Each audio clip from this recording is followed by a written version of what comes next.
Mi propio hijo me llamó personal de servicio en su propia boda y fingió no conocerme. La familia adinerada de su esposa incluso se burló del vestido que llevaba puesto. Los dejé humillarme hasta que se cansaron. Y entonces, en silencio, tomé el micrófono y pronuncié una sola frase. Sus rostros se quedaron pálidos. Había estado de pie frente a las puertas del salón de bodas del Hotel Palacio de los Sueños durante 10 minutos completos. Adentro se desplegaba un mundo que no era el mío. Hombres con trajes negros impecables, mujeres envueltas en vestidos de gala de seda, reían, brindaban, levantaban copas de champaña celebrando la boda de mi hijo. En mis manos llevaba un regalo pequeño, envuelto con cuidado en papel rojo, una bufanda de seda bordada a mano. Me había tomado 3 semanas terminarla, puntada por puntada, cosiendo bajo la luz de una lámpara de aceite después de cada jornada agotadora de trabajo. Di un paso al frente. Mis sandalias viejas resonaron con un leve clac, clac sobre el piso de mármol brillante. Recorrí el salón con la mirada, buscando un rostro conocido, y entonces lo vi. Santiago Herrera estaba justo en el centro del salón, vestido con un traje negro hecho a la medida, corbata de seda reluciente, el cabello perfectamente engominado, alto, apuesto, con el aire seguro de un joven empresario exitoso. Reía y conversaba con un grupo de invitados, gesticulando con confianza, hablando con voz firme. A su lado estaba la novia, Catalina Mendoza, hermosa dentro de su vestido blanco impecable, aferrada orgullosa al brazo de mi hijo. Mi corazón comenzó a latir con fuerza. 28 años desde aquella noche en que di a luz a ese niño frágil en un cuarto rentado y estrecho, mientras la lluvia golpeaba el techo y su primer llanto rompía la oscuridad. Y ahora estaba ahí, resplandeciente, en el día más importante de su vida. Avancé hacia él, sonriendo, aunque por dentro me consumía la inquietud. Santiago. Apenas su nombre salió de mis labios, Santiago se volvió. Nuestros ojos se encontraron, y en ese instante lo vi todo. Un leve sobresalto, una sombra que cruzó su rostro. No fue alegría, no fue sorpresa, fue pánico. Me miró como si yo fuera algo que no debía estar allí. Mi sonrisa se congeló. Santiago avanzó rápidamente hacia mí, pero no para abrazarme. Se interpuso en mi camino, erguido, imponente, como un muro. Su mirada pasó fugazmente por encima de mi hombro, hacia los invitados que observaban, y luego volvió a mí, fría, distante. «Oiga, señora», parpadeé. «¿Señora? Acababa de llamarme así. ¿A mí? El personal de servicio debe usar la entrada de atrás. Esta área es solo para invitados VIP». Su voz fue baja, pero clara, cada palabra cortante, como vidrio roto, sin titubeos, sin vacilación alguna. El tiempo se detuvo. Me quedé ahí, con la boca entreabierta, incapaz de creer lo que acababa de escuchar. «Hijo», balbuceé, con la voz temblorosa, «soy yo, tu mamá». Pero Santiago ya se había dado la vuelta. Regresó con los invitados, y la sonrisa brillante reapareció en su rostro, como si nada hubiera ocurrido. «Disculpen», dijo con tono jovial. «Solo fue una pequeña confusión con el personal. Continuemos». Las risas de los presentes cubrieron el vacío que me rodeaba. Sentí la sangre subir a mi rostro y luego desaparecer, dejando un entumecimiento que me recorrió el cuerpo entero. Mis piernas parecían hundirse en el mármol, pesadas, inmóviles. Apreté el regalo entre mis manos. Aquella pequeña caja ahora pesaba como 1 tonelada. No fue una confusión, fue un rechazo deliberado, frío, cruel, el rechazo del hijo al que le había entregado toda mi vida. Bajé la mirada hacia mi vestido azul claro, gastado por los años, a mis sandalias desgastadas, a todo lo poco que tenía. Luego miré de nuevo ese mundo deslumbrante, un mundo que, irónicamente, había sido construido en parte con mi propio esfuerzo, y ahora yo estaba siendo expulsada de ese cuadro de felicidad, como una mancha que debía borrarse, como un secreto que no podía salir a la luz, como una extraña que había entrado por error en un lugar al que no pertenecía, pero no me fui.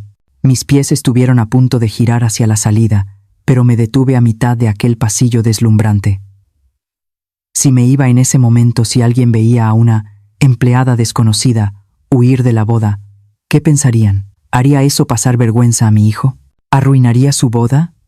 Aunque él ya me había rechazado, yo no podía arruinar el día más importante de su vida. Me di la vuelta y caminé despacio siguiendo la flecha que decía área de servicio, el camino que mi propio hijo me había señalado.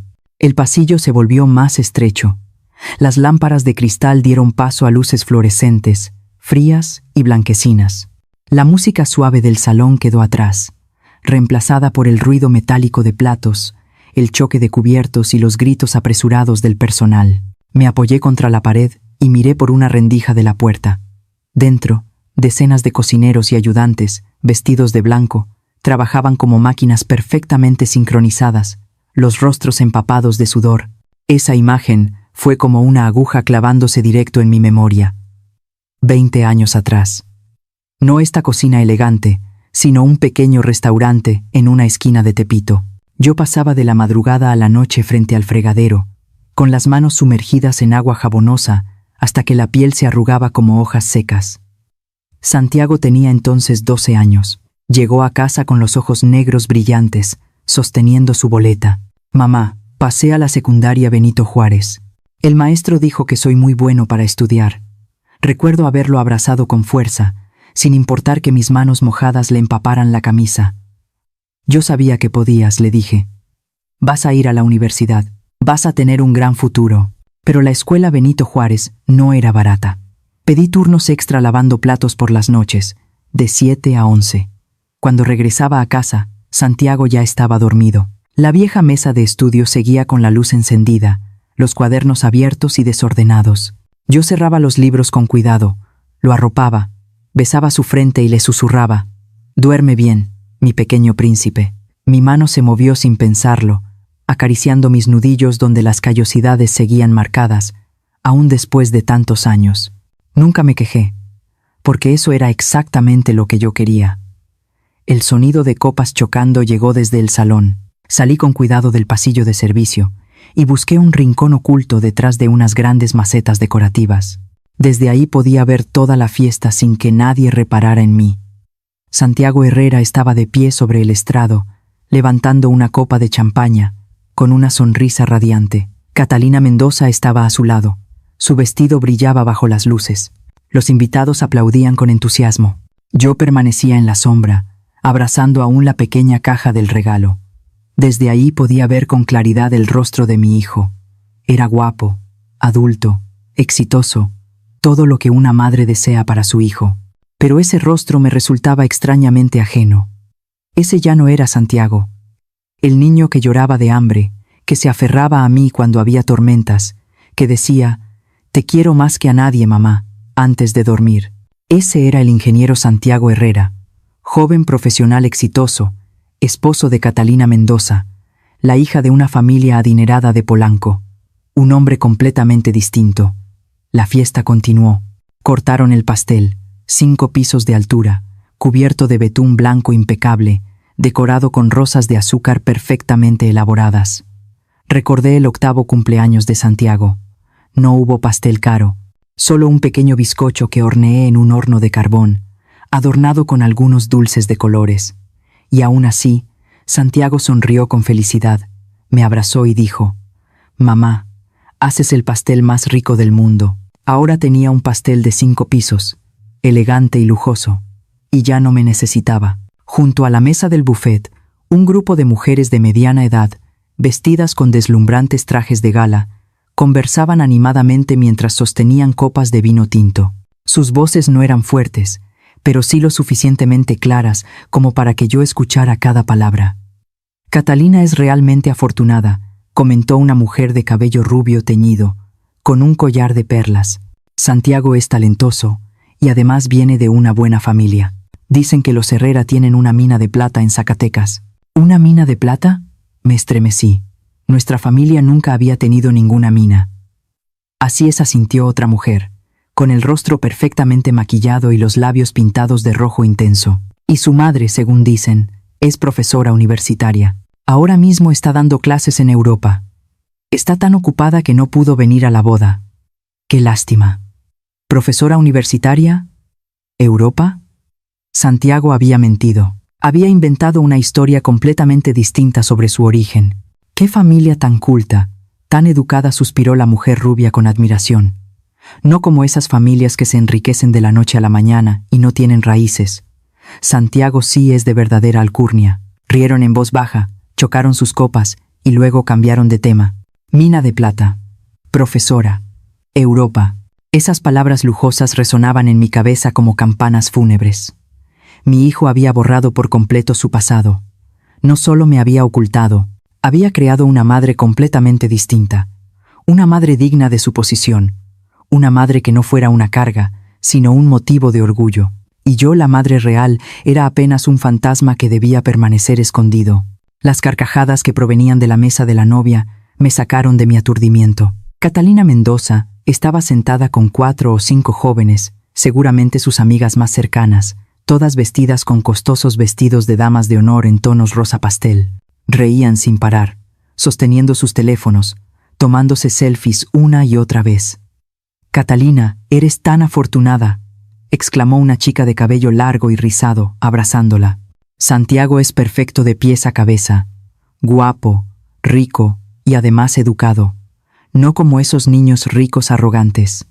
Catalina sonrió radiante, levantando la mano con falsa modestia. «Él es muy bueno», dijo. «Aunque a veces vive bajo mucha presión, le importa mucho su imagen». «¿Su imagen?», preguntó otra joven, con unos aretes de diamantes que brillaban bajo la luz. Catalina se inclinó hacia adelante y bajó la voz, aunque no lo suficiente como para que yo no escuchara cada palabra.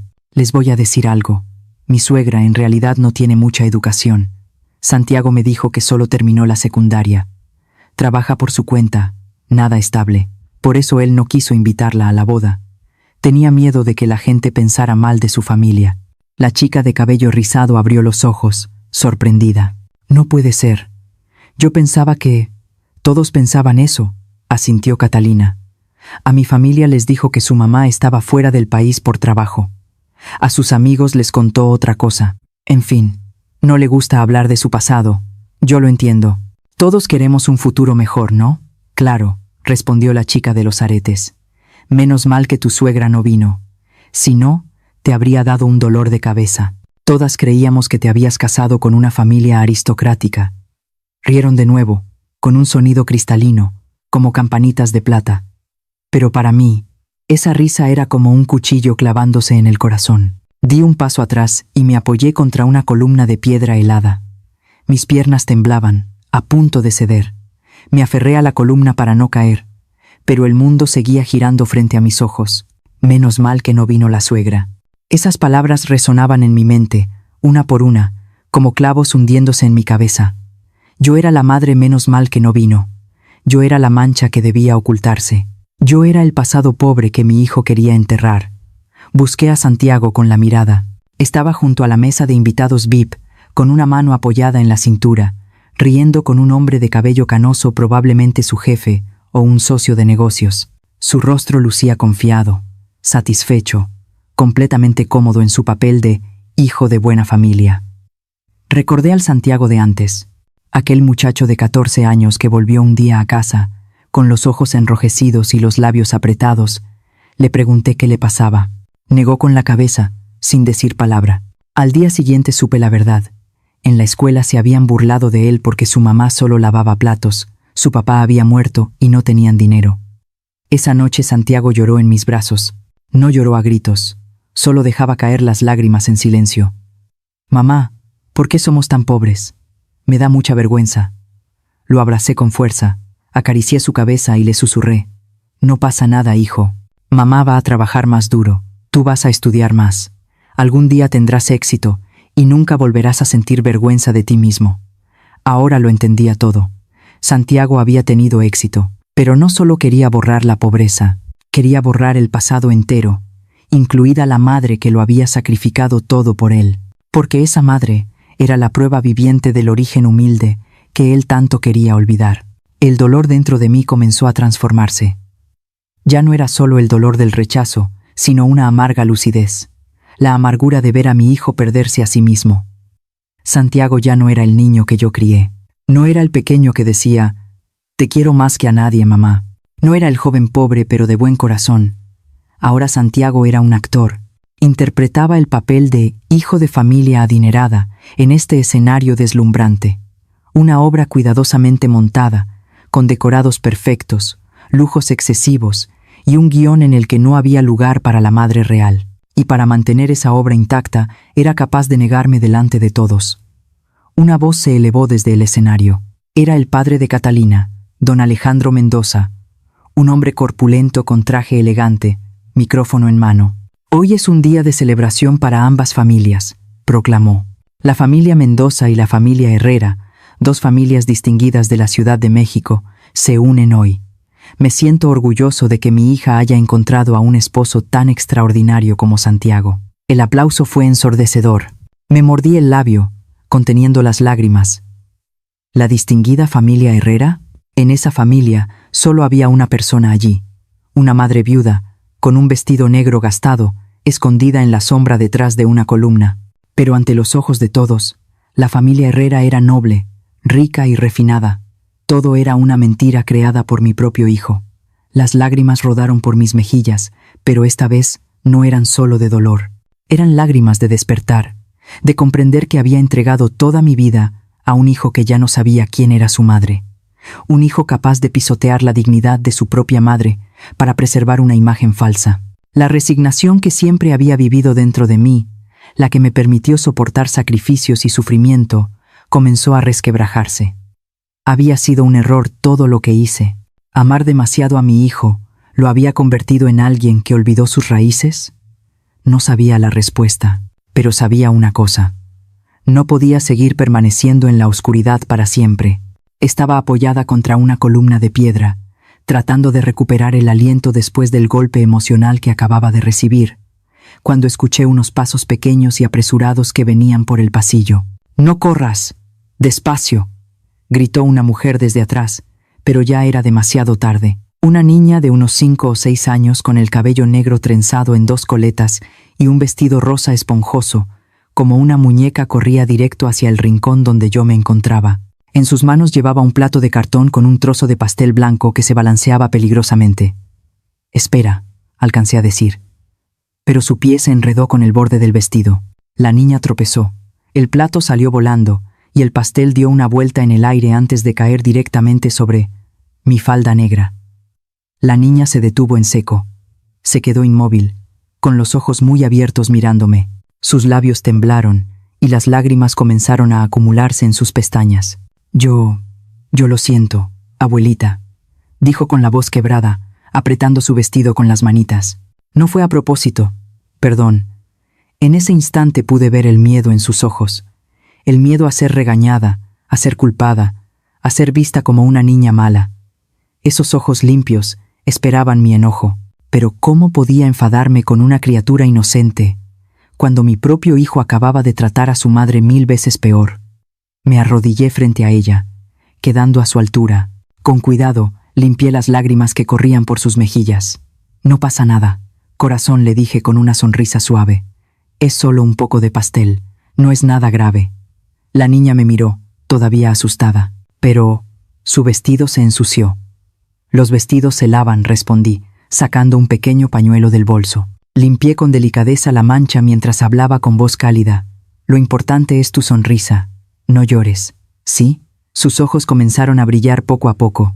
Las lágrimas se detuvieron. Se limpió la nariz con el dorso de la mano y me miró con sorpresa y gratitud. «Es usted muy buena», susurró. «Es buena como mi abuelita». Sentí que el corazón se me encogía. «Abuelita», 2 palabras tan simples, pero llenas de cariño, cercanía y calor humano. La niña se sentó a mi lado, ya sin miedo. «Mi abuelita también es muy buena, pero vive lejos, en el pueblo. La extraño mucho». «Oh», le acaricié suavemente el cabello. «Seguro que ella también te extraña mucho». La niña asintió con fuerza. «Mi abuelita dice que soy su angelito. Siempre me cocina cosas ricas, me cuenta cuentos y me abraza cuando estoy triste». Sonreí, pero fue una sonrisa amarga. Yo también había sido así con Santiago. Le cocinaba aún cuando no teníamos nada.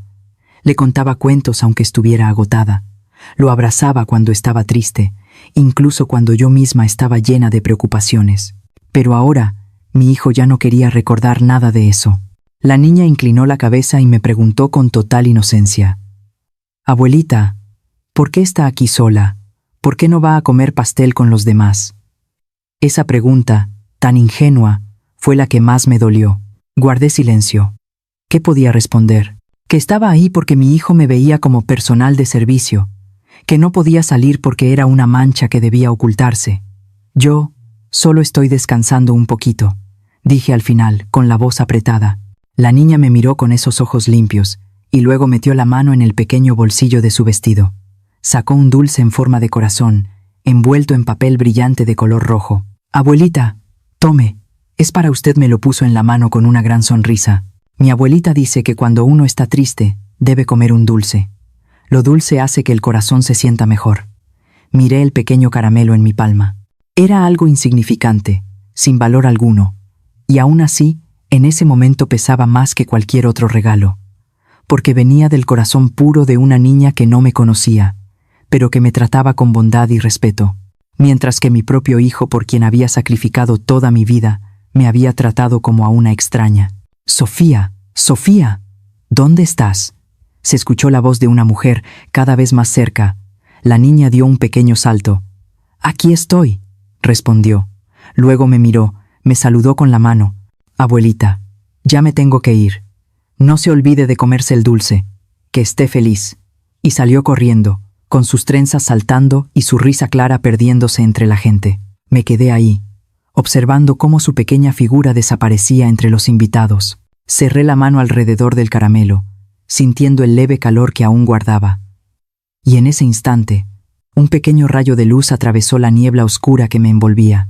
Sofía, una niña desconocida, sin ningún lazo conmigo, me había llamado abuelita y me había tratado con cariño y respeto, mientras que Santiago, el hijo que yo había parido, criado y por quien había dado toda mi vida, me veía como personal de servicio, como un estorbo, como una mancha que debía esconderse. ¿Qué significaba eso? ¿Era culpa mía? ¿O era culpa de mi hijo, que se había perdido a sí mismo por vanidad? Poco a poco, enderecé la espalda. Mis hombros dejaron de encorvarse. Mis ojos ya no miraban al suelo de mármol. El pequeño caramelo seguía teniendo un sabor dulce en mi boca. Y entonces lo entendí. Yo no estaba equivocada. Yo no era una mancha. Yo no era alguien indigna de estar en la boda de su propio hijo. Yo era una madre que había sacrificado toda su vida. Merecía respeto. Y sabía que tenía que actuar. Ahora mismo. Apenas di un paso fuera de la sombra, cuando un hombre de mediana edad con traje negro, claramente el gerente del hotel, cruzó apresuradamente el salón. Se detuvo frente a Santiago y se inclinó para susurrarle algo al oído. El rostro de mi hijo palideció al instante. Sus ojos se abrieron con pánico. Me quedé donde estaba, observando. Santiago negó con la cabeza con fuerza y le hizo una seña al gerente para que bajara la tableta. Su voz era baja, pero alcancé a escuchar algunas palabras. «No puede ser. La tarjeta todavía tiene saldo. Revíselo otra vez». El gerente negó con la cabeza y levantó la tableta. «Señor Herrera, ya lo intentamos 3 veces. Su tarjeta de crédito fue rechazada. El monto pendiente es de 10 millones de pesos. Podría realizar el pago por otro medio. 10 millones de pesos». La cifra resonó en mi mente como una campana. Era el dinero que había ahorrado durante 3 años, peso por peso, vendiendo fruta, lavando platos, lavando ropa, para enviárselo a Santiago cuando me dijo que necesitaba una inversión para la boda. Le transferí todo, aún sabiendo que después mi cuenta quedaría casi vacía. Y ahora, la tarjeta de mi hijo había sido rechazada. Santiago miró alrededor, con el rostro rojo de vergüenza. Catalina estaba a su lado, observándolo con preocupación. Don Alejandro Mendoza, su padre, se acercó también, frunciendo el ceño. «Santiago, ¿qué está pasando?», preguntó. «No pasa nada, papá», respondió Santiago, forzando una sonrisa que resultaba evidentemente falsa. «Solo es un pequeño problema con el banco. Lo resolveré enseguida». El gerente habló de nuevo, con tono educado pero firme. «Señor, si el pago no se realiza en los próximos 10 minutos, nos veremos obligados a suspender el servicio». El rostro de Santiago se puso aún más pálido. Sacó su teléfono, marcó un número, pero después de unos segundos colgó y negó con la cabeza, derrotado. Lo entendí de inmediato. Mi hijo no tenía dinero. Todo ese lujo, el hotel de 5 estrellas, el pastel de 5 pisos, la orquesta, las orquídeas importadas, estaba construido sobre deudas y apariencias falsas. Santiago había pedido préstamos. Había llevado sus tarjetas al límite para sostener la imagen de hombre rico, de buena familia. Y ahora, esa fachada estaba a punto de derrumbarse. Mis pies comenzaron a moverse hacia adelante. Cada paso retumbaba en mi pecho como un tambor. Ya no sentía miedo. Ya no sentía vergüenza. Solo una determinación clara. Avancé entre la multitud, atravesando miradas curiosas y expresiones de sorpresa. Mi vestido negro gastado, aún manchado con el pastel de Sofía, ya no era símbolo de pobreza. Era símbolo de dignidad. Subí directamente al escenario. El maestro de ceremonias, un joven elegante con traje, sostenía el micrófono y se preparaba para anunciar el siguiente número. Me miró con asombro, la boca entreabierta. Extendí la mano. «Présteme el micrófono». Pero...» titubeó. «Préstemelo», dije, esta vez con firmeza. Me lo entregó y dio un paso atrás. Levanté el micrófono. Mi voz resonó en el salón, que quedó en silencio absoluto. «Buenas noches». Todos voltearon a mirarme. La música se apagó. En cientos de rostros se reflejaban sorpresa y curiosidad. Santiago estaba de pie abajo del escenario, pálido como el papel, mirándome con los ojos desorbitados. «Mi nombre es María Herrera», continué, con voz grave y clara. «Soy la madre del novio, Santiago Herrera». Un murmullo recorrió el salón como una ola. La gente se miraba entre sí. Catalina se quedó paralizada. Don Alejandro miró a Santiago y luego a mí, con el ceño fruncido. «Mamá, ¿qué estás haciendo?», balbuceó Santiago. «No hables», hijo, lo interrumpí con voz suave, pero llena de autoridad. «Déjame hablar». Miré al público. La luz de las lámparas hacía brillar las lágrimas que aún tenía en los ojos. No las limpié. Quería que las vieran, que vieran las lágrimas de una madre rechazada. «Hoy vine a la boda de mi hijo», dije, palabra por palabra. Pero cuando entré a este salón, mi propio hijo me dijo que yo era personal de servicio que se había equivocado de lugar. Me ordenó ir por la entrada de atrás. Se escucharon jadeos. Varias personas voltearon a mirar a Santiago con incredulidad. Catalina se cubrió la boca con la mano. «No fue así. Mamá, lo entendiste mal», balbuceó Santiago. «No, hijo», negué con la cabeza mientras las lágrimas corrían por mis mejillas. «No entendí mal. Escuché muy bien. Me trataste como a una extraña porque no era digna de aparecer en esta fiesta lujosa». Me volví hacia el gerente del hotel, que seguía de pie junto al escenario con la tableta en la mano. «Usted dijo que faltan 10 millones de pesos, ¿verdad?». El gerente asintió, desconcertado. «Sí, señora». Abrí mi bolso y saqué una chequera, la que llevaba siempre por cualquier emergencia. Escribí con rapidez y firmeza, 10 millones de pesos. Firmé. Arranqué el cheque y lo levanté para que todos lo vieran. «Yo soy la responsable de esta cuenta», declaré, con la voz resonando en todo el salón. «Este hotel, esta fiesta, todo lo que ustedes ven aquí, lo pagué yo.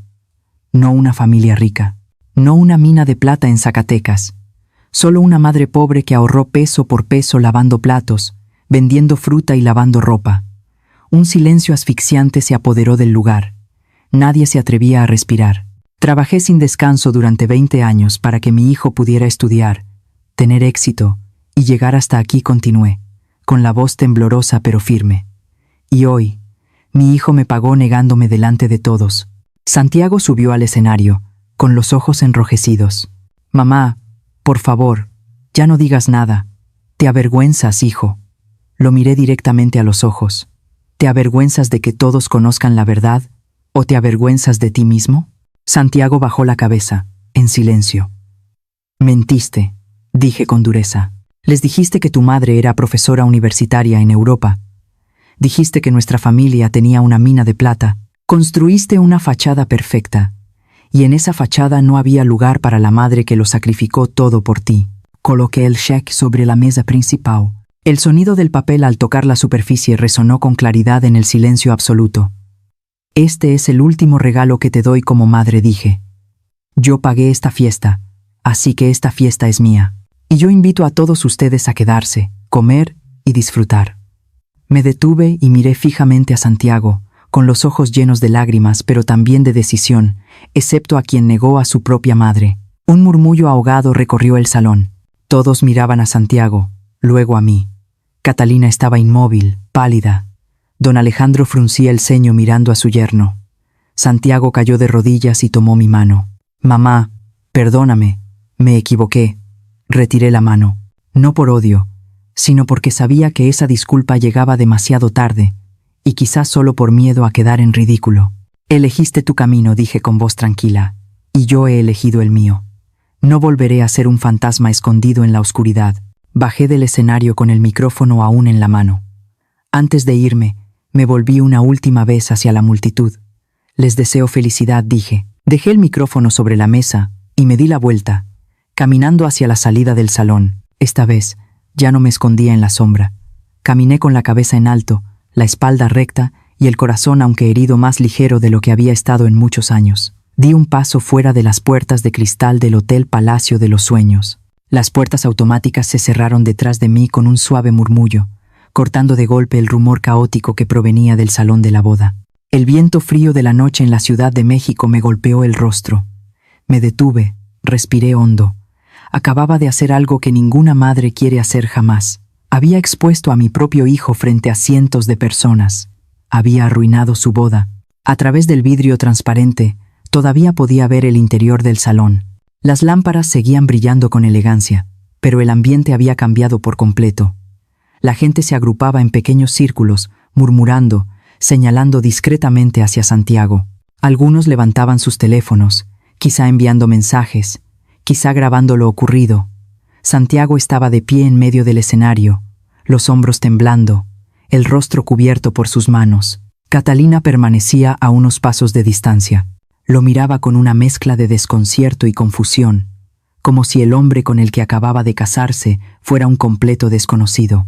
Don Alejandro Mendoza, que antes sonreía orgulloso al recibir a su yerno, ahora tenía el rostro helado, el ceño fruncido, mientras observaba a Santiago.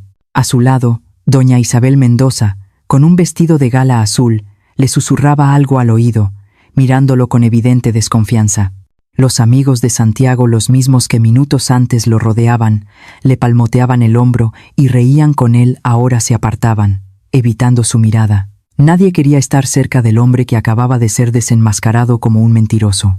El maestro de ceremonias tomó el micrófono con torpeza, intentando salvar la situación. «Estimados invitados, continuemos con la celebración, por favor.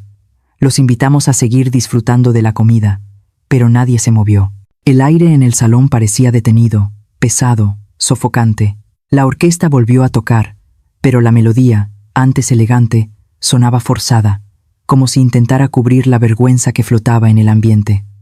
Algunos invitados comenzaron a irse, en silencio, sin despedirse. Tomaban sus bolsos, murmuraban entre ellos y salían apresuradamente.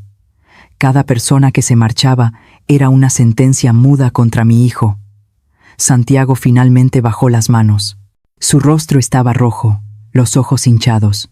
Miró a su alrededor, buscando apoyo, pero solo encontró miradas frías, distantes, llenas de juicio. El ídolo había caído. El príncipe de traje impecable y rostro distinguido ya no era más que un hombre expuesto ante todos. Alguien que había mentido sobre su origen, negado a su propia madre y construido su vida entera sobre una mentira. Catalina se acercó y puso una mano sobre el hombro de Santiago. Mi hijo la miró con súplica, pero ella no lo abrazó, no lo consoló. Solo le dijo algo en voz baja. No alcancé a escuchar las palabras, pero podía imaginarlo. ¿Ya viste las consecuencias de mentir? Santiago negó con la cabeza, moviendo los labios, intentando explicarse. Pero ya no había nada que explicar. La verdad había salido a la luz. La máscara había caído. No quedaba nada que ocultar. Don Alejandro se acercó, con voz grave y fría. «Santiago, tenemos que hablar». Mi hijo asintió. Sus hombros se encorvaron, como los de un hombre derrotado. La boda continuó. Pero ya no era una celebración feliz. Era solo una representación incómoda, donde todos fingían que no había pasado nada, aunque todos sabían que la verdad ya estaba al descubierto. Me di la vuelta y bajé los escalones del hotel. Mis piernas pesaban. Cada paso era como arrastrar una carga invisible. No sentía ninguna alegría por haber ganado. No sentía satisfacción alguna por haber castigado a mi hijo. Solo un corazón hecho pedazos, un dolor que calaba hasta los huesos. ¿Había otra manera? ¿Podía simplemente aceptar el papel de personal de servicio, quedarme en la sombra y dejar que mi hijo siguiera viviendo en su mundo de mentiras? No, porque hacerlo habría sido seguir alimentando su falsedad. Habría sido enseñarle que podía negar a su madre, negar su pasado, negarse a sí mismo, sin consecuencias. Era una medicina amarga, pero necesaria. Un taxi amarillo se detuvo frente a mí. Levanté la mano. El conductor, un anciano de cabello blanco, bajó la ventanilla. ¿A dónde va, señora? Guardé silencio unos segundos y miré por última vez el Hotel Palacio de los Sueños. A la Merced respondí. A casa. El taxi se detuvo frente a la pequeña casa en la Merced. Pagué el viaje y bajé. El viejo portón de hierro chirrió al abrirlo, y la luz tenue del alumbrado público iluminó el sendero de baldosas agrietadas, con hierbas creciendo entre las rendijas. La casa estaba en silencio. No había risas. No había luces cálidas. Solo oscuridad y una quietud que pesaba en el aire. Abrí la cerradura y entré. El olor familiar a humedad me envolvió de inmediato. El olor de una casa habitada por más de 30 años. El olor de los años de soledad desde que mi hijo se había ido. Encendí la luz. El resplandor amarillento de un viejo foco fluorescente iluminó la pequeña sala, el sofá de cuero desgastado, la mesa de madera llena de rayones, y el marco con la foto de Santiago cuando era niño sonriendo, con los ojos brillantes seguían colgados en la pared. Me quedé mirando esa foto, con el corazón encogido. ¿Dónde estaba ahora ese niño? Entré al dormitorio y me quité el vestido negro. La mancha de pastel de Sofía seguía ahí, una marca pequeña, pero cargada de un recuerdo cálido en la noche más fría de mi vida. Doblé el vestido con cuidado y lo guardé en el closet. Luego saqué la ropa de casa de siempre, una camisa blanca amarillenta por el tiempo y un pantalón negro de algodón ya deslavado. Me los puse. Esa ropa conocida abrazó mi cuerpo y me dio una sensación extraña de alivio. Esta era yo, no la mujer del vestido negro en un hotel de 5 estrellas, sino María Herrera, una mujer pobre, trabajadora manual, viviendo día a día. Fui a la cocina. Era un espacio pequeño, con una estufa vieja, un refrigerador que zumbaba sin parar y un fregadero de esmalte astillado. Abrí la alacena y saqué un paquete de sopa instantánea, la más barata del mercado. 5 pesos por paquete. El agua comenzó a hervir suavemente. Agregué la sopa, la removí y la serví en un tazón. El vapor subía mezclando el olor de los fideos con el de los condimentos artificiales.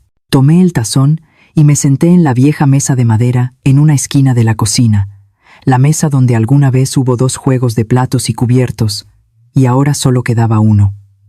Comí en silencio. Cada hebra de fideo entraba caliente en mi boca, pero no tenía sabor dulce alguno, solo salado, amargo y soledad. La casa nunca había sido grande, pero esa noche se sentía aterradoramente vacía. Cada rincón traía recuerdos de Santiago. El lugar del sofá donde hacía la tarea, la mesa donde comíamos juntos, el gancho donde colgaba su mochila al volver de la escuela. Ahora, todo estaba vacío. Había pensado dejar esta casa para Santiago y su esposa. Mi plan era mudarme después de la boda a un cuarto más pequeño y dejarles el hogar. Ese era el regalo que quería darles.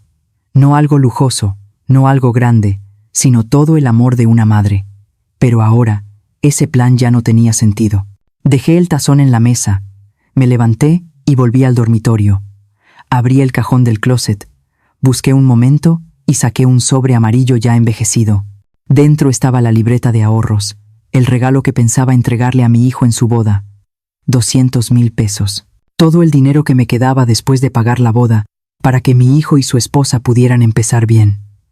Ahora, esa libreta pesaba en mis manos como un recordatorio amargo de mi ingenuidad. Había sacrificado todo por un hijo que ya no me veía como su madre.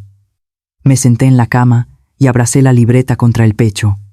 Las lágrimas comenzaron a caer, esta vez no frente a nadie, sino en esa habitación silenciosa, completamente sola. ¿Había sido demasiado dura?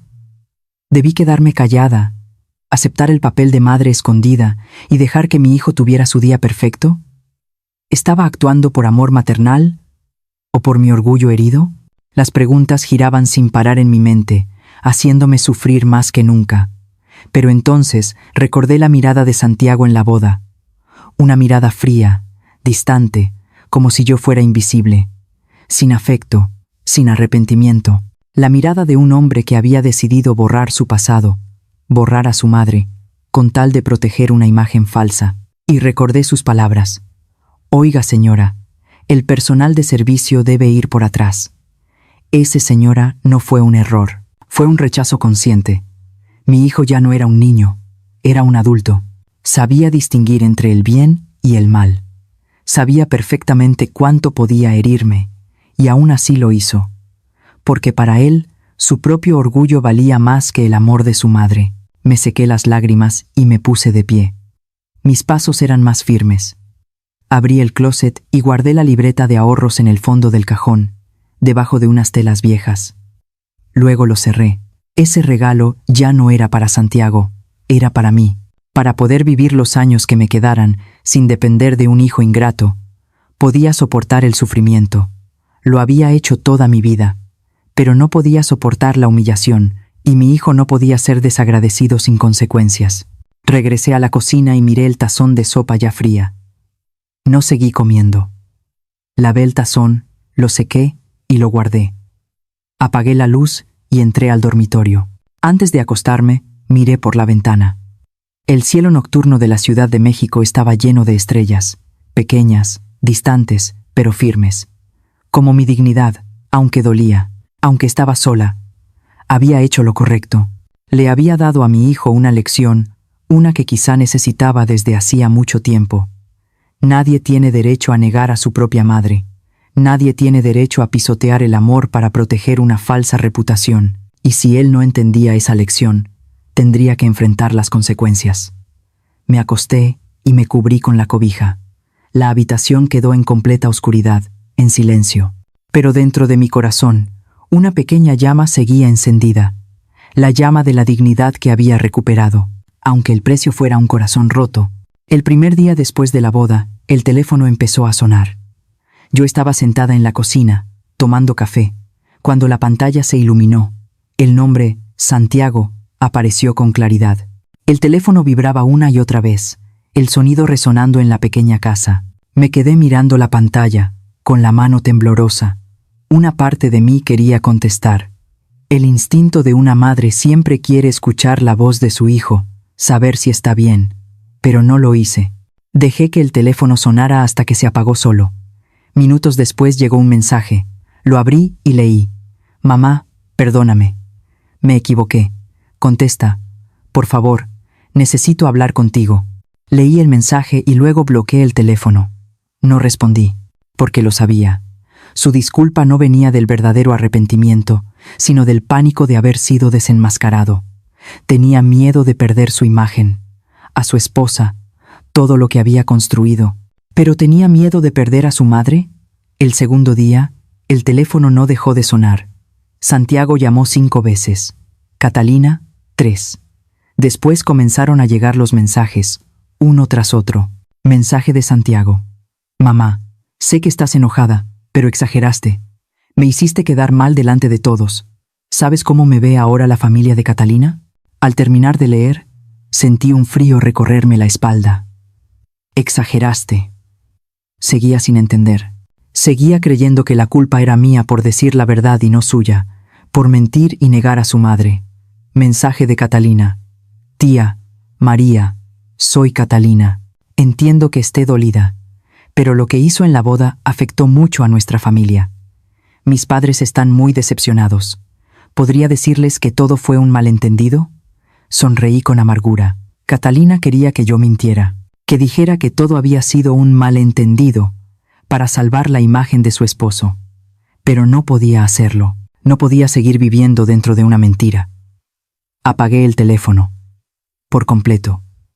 El tercer día me desperté temprano.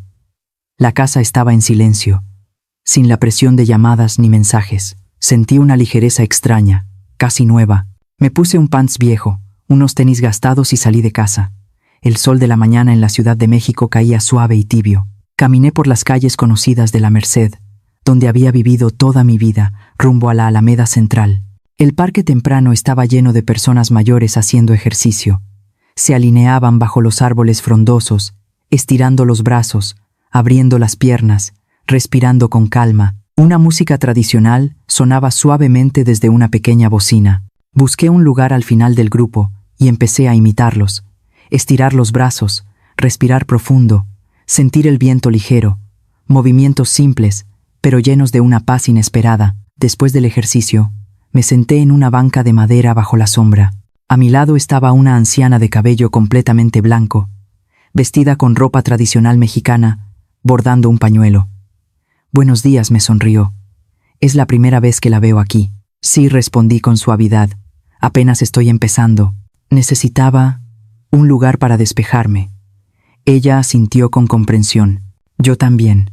Desde que murió mi esposo, vengo aquí todas las mañanas. Este parque me ayuda a no sentirme tan sola». Conversamos un rato.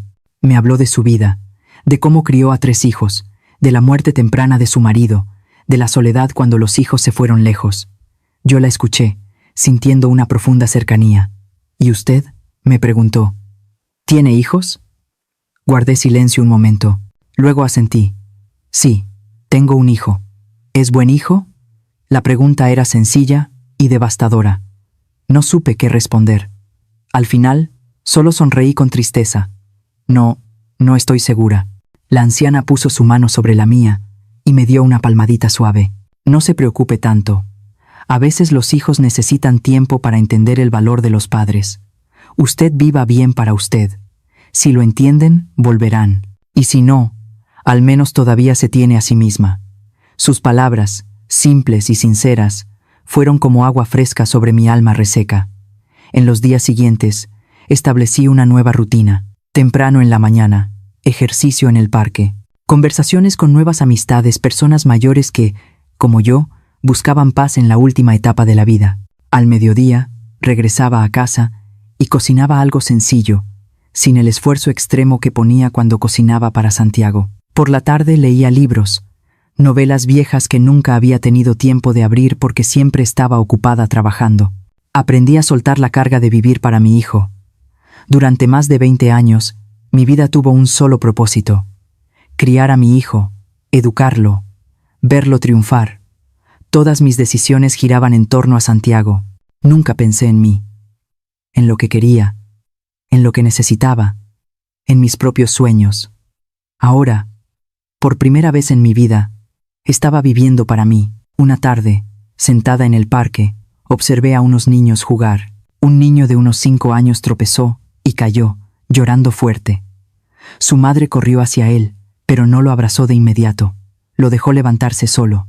Después le tomó la mano, le limpió las lágrimas y le dijo: «Te caíste, pero tienes que levantarte solo. Yo estoy aquí, pero tú tienes que ser fuerte». Al ver esa escena, lo comprendí. Santiago también había caído, no físicamente, sino moralmente.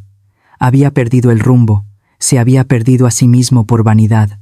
Y como esa madre en el parque, yo no podía salvarlo abrazándolo y ocultándolo todo. Tenía que dejarlo levantarse solo. Tenía que dejarlo enfrentar las consecuencias de sus actos. Eso era el amor verdadero.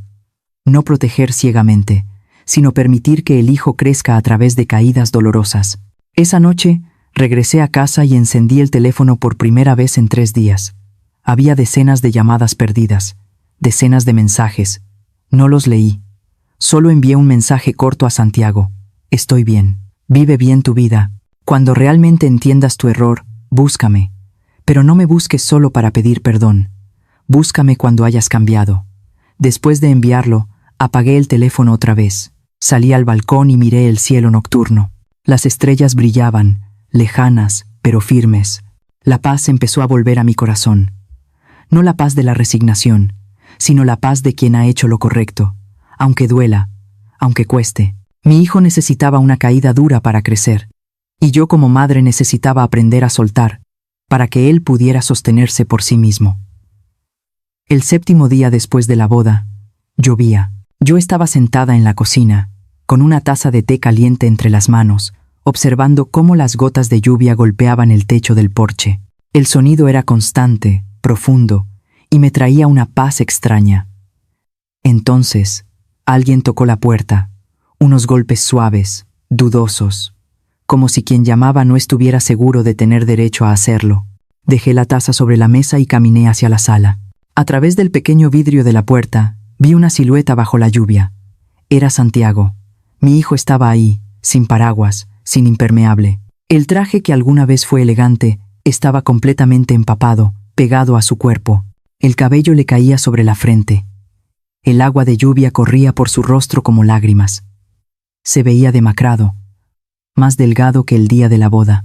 Sus ojos estaban hinchados, enrojecidos, como si hubiera llorado durante días, y estaba de rodillas sobre el cemento mojado, la cabeza inclinada, las manos apoyadas en los muslos, la postura de alguien que se arrepiente.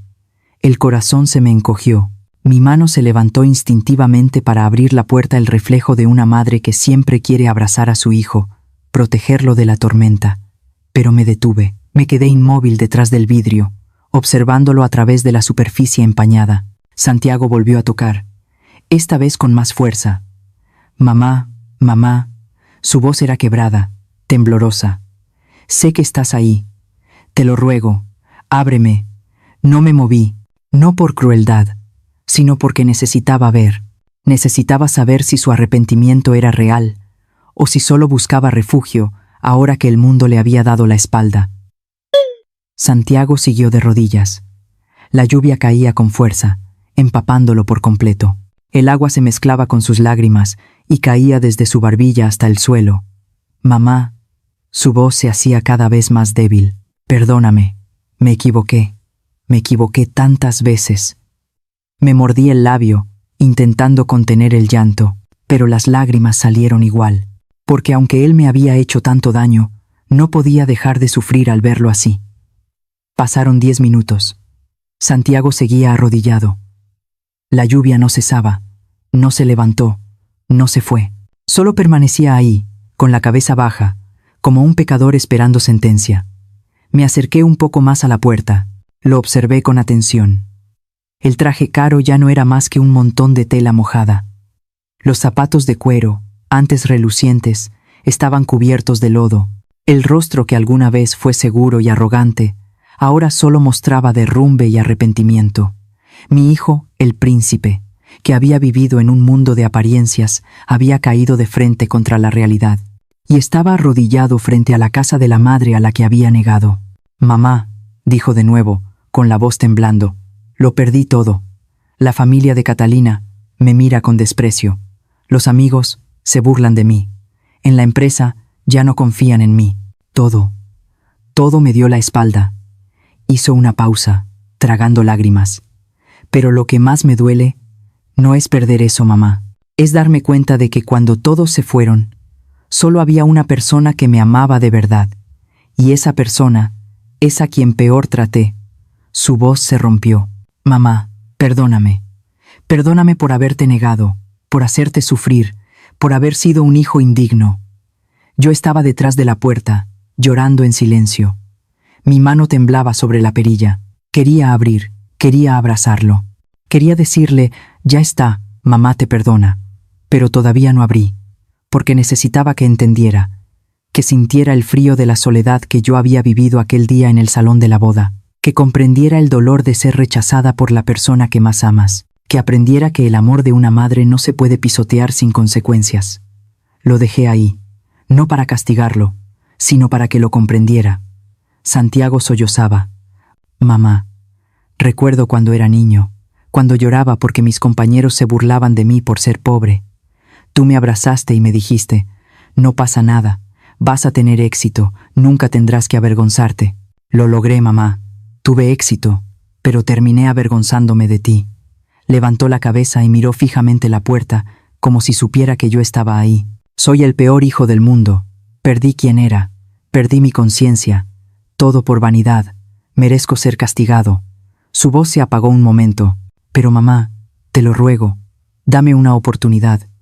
no para volver a la vida de antes, sino para convertirme en alguien mejor, en alguien digno de tu amor. No pude soportarlo más. Giré la perilla y abrí la puerta. El viento frío y la lluvia entraron de golpe. Santiago levantó la cabeza y me miró, con los ojos llenos de lágrimas. No dije nada, solo lo miré. Santiago se arrastró hacia mí y abrazó mis piernas, apoyando la frente en mis zapatos mojados. Mamá, perdóname, perdóname, perdóname.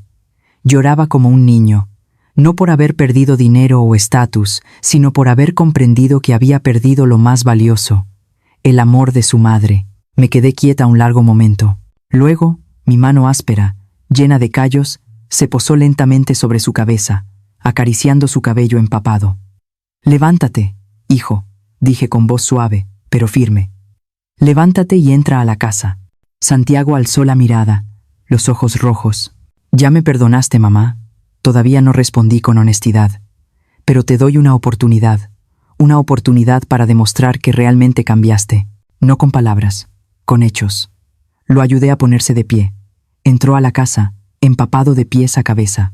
Cerré la puerta, dejando la lluvia afuera, pero entre nosotros aún quedaba una distancia que solo el tiempo y el cambio verdadero podrían cerrar. Le tendí una toalla. «Sécate, luego te preparo una sopa caliente». Santiago tomó la toalla. Las lágrimas seguían cayendo. «Gracias, mamá. Gracias por no abandonarme». No respondí. Me di la vuelta y entré a la cocina, porque sabía que el camino todavía sería largo. Una disculpa es solo el primer paso. El verdadero cambio es lo que importa. Y yo como madre esperaría, observaría, vería si mi hijo realmente había aprendido a crecer. Coloqué el tazón de sopa caliente sobre la mesa. El vapor se elevó, llevando consigo el aroma sencillo de los fideos instantáneos, el cebollín y un poco de sal. No era un platillo elegante, pero era suficiente para dar calor y saciar el hambre. Santiago estaba sentado frente a mí. Ya se había cambiado a ropa seca, un conjunto viejo de la época de la preparatoria que aún guardaba en el closet. Ahora le quedaba un poco ajustado, pero se lo puso sin quejarse. Tomó los palillos, pero no empezó a comer de inmediato. Miró el tazón, luego me miró a mí. Las lágrimas aún brillaban en sus ojos. «Mamá, yo no lo merezco».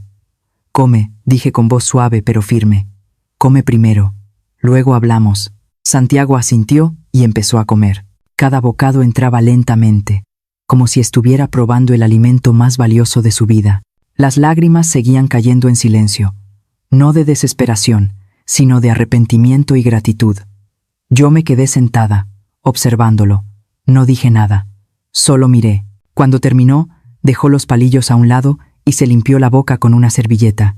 Se sentó derecho y me miró a los ojos. Ya no estaba aquella mirada orgullosa y fría de la noche de la boda, sino una mirada sincera, cargada de culpa. Mamá empezó, con la voz temblorosa. «Quiero contarte lo que pasó y por qué terminé convirtiéndome en alguien así». Asentí. «Te escucho». Santiago respiró hondo. «Cuando entré a la universidad, empecé a sentirme inferior. Mis compañeros eran ricos, sus familias tenían coches, casas grandes, viajaban al extranjero. Y yo solo tenía una mochila rota, ropa vieja y el lonche que tú me preparabas cada mañana». Se detuvo y tragó saliva. «Me daba vergüenza, mamá. Vergüenza de ser pobre. Vergüenza de no tener papá. Vergüenza de que tú solo fueras lavaplatos». Sus palabras me atravesaron el corazón como cuchillas, pero no lo interrumpí. Lo dejé continuar. Luego conocí a Catalina. Siguió. Ella era hermosa, rica, perfecta. Me enamoré de ella, pero tenía miedo. Miedo de que, si conocía mi origen, me dejara. Así que empecé a mentir. Inventé una historia perfecta, y poco a poco quedé atrapado en esa mentira, sin poder salir. La noche de la boda dijo, con la voz quebrada, cuando te vi entrar al salón con ese vestido viejo, entré en pánico. Tuve miedo de que todos descubrieran la verdad, de que mi máscara cayera. Y entonces hice lo imperdonable. Te negué. Santiago se cubrió el rostro y rompió a llorar. «No sé cómo explicarte. Yo no te odio, mamá. Te amo. Pero me amé más a mí mismo. Amé más esa imagen falsa que a la madre que lo sacrificó todo por mí». Guardé silencio y lo dejé llorar. Luego hablé, con voz grave y firme. Hijo, entiendo la presión que sentiste. Entiendo que querías tener éxito, ser respetado. Pero debes saber algo. El respeto no viene de esconder el pasado. Viene de sentir orgullo por quien eres, incluso por tus partes imperfectas. Le limpié las lágrimas con la mano. Yo no necesito un hijo exitoso que se avergüence de sus raíces. Necesito un hombre que sea capaz de inclinar la cabeza ante su madre. Santiago me miró, con los ojos enrojecidos. Ahora lo entiendo, mamá. Perdí demasiado para comprenderlo. La familia de Catalina ya sabe la verdad, continuó, con amargura. Me miran con desprecio. Su padre dice que soy un mentiroso, que no merezco a su hija. Catalina sigue conmigo, pero ya no me mira igual. Ya no hay admiración en sus ojos, solo decepción. Mis amigos se burlan de mí, en el trabajo me evitan. Todo lo que construí se vino abajo en una sola noche. Levantó la vista hacia mí, y entonces entendí que la única persona que aún me ama es la que peor traté. Tú pagaste toda mi boda, tú lo sacrificaste todo por mí, y aún así, yo te negué. Santiago se levantó y se arrodilló frente a mí. Mamá, te lo prometo. A partir de ahora voy a cambiar. No volveré a ocultarte. Voy a sentir orgullo de ti, voy a vivir con la verdad. Voy a convertirme en el hijo que tú mereces. Lo miré y puse la mano sobre su hombro. Levántate, hijo. No necesito que te arrodilles. Necesito que vivas con dignidad. Santiago se puso de pie, pero mantuvo la cabeza inclinada. Yo lo observé. Ese hijo que fue mi orgullo, luego mi mayor dolor, y que ahora estaba intentando encontrarse de nuevo. Hijo, dije con ternura, te perdono, pero perdonar no significa olvidar.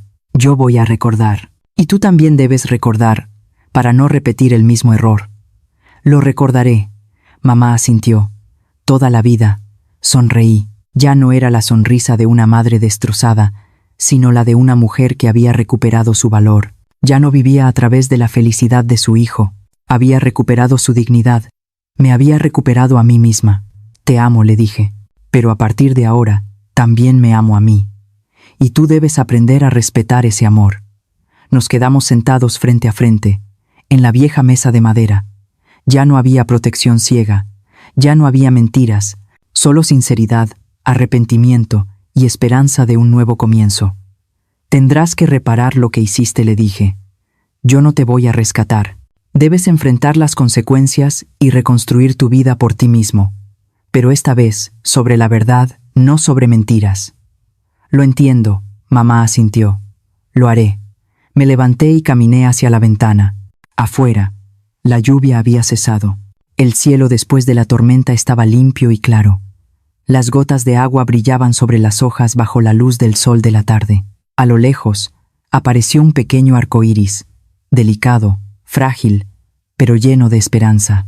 Como la relación entre mi hijo y yo había sido rota, pero estaba empezando a sanar, no con amor ciego, sino con respeto. Respeto mutuo, respeto por uno mismo, respeto por la verdad. Hijo, me volví hacia Santiago. El camino que viene no será fácil, pero creo que puedes lograrlo, porque eres mi hijo, y aunque te equivocaste, todavía tienes la capacidad de cambiar. Santiago sonrió. Fue la primera sonrisa sincera en muchos días. Gracias, mamá. Gracias por no abandonarme. Asentí. Nunca te abandonaré, pero tampoco volveré a abandonarme a mí misma. Y en ese momento lo supe. Nuestra historia no había terminado. Apenas comenzaba un nuevo capítulo. El capítulo de la sanación. El capítulo del respeto. El capítulo del amor verdadero. Un amor que no exige perfección, pero sí honestidad. Miré por la ventana, donde el arco iris seguía ahí, suave pero firme, y sonreí. La sonrisa de una mujer que había recuperado su valor. Una mujer que ya no vivía en la sombra de nadie, sino en la luz de sí misma. La historia de María y Santiago no es un acto de venganza, sino un camino doloroso para recuperar la verdad, la dignidad y el amor en su forma más auténtica. Porque a veces, amar a un hijo no significa protegerlo a toda costa, sino tener el valor de soltarlo para que enfrente las consecuencias y aprenda a crecer. Si esta historia te dejó en silencio, pensando, te invitamos a seguir acompañándonos para compartir más relatos sobre familia, dignidad y sanación. Y si puedes, compártela con tus padres, con tus hijos o con cualquier persona que esté persiguiendo el brillo del éxito y haya olvidado de dónde viene. Porque hay disculpas que deben decirse a tiempo y hay madres que nunca deberían quedarse atrás.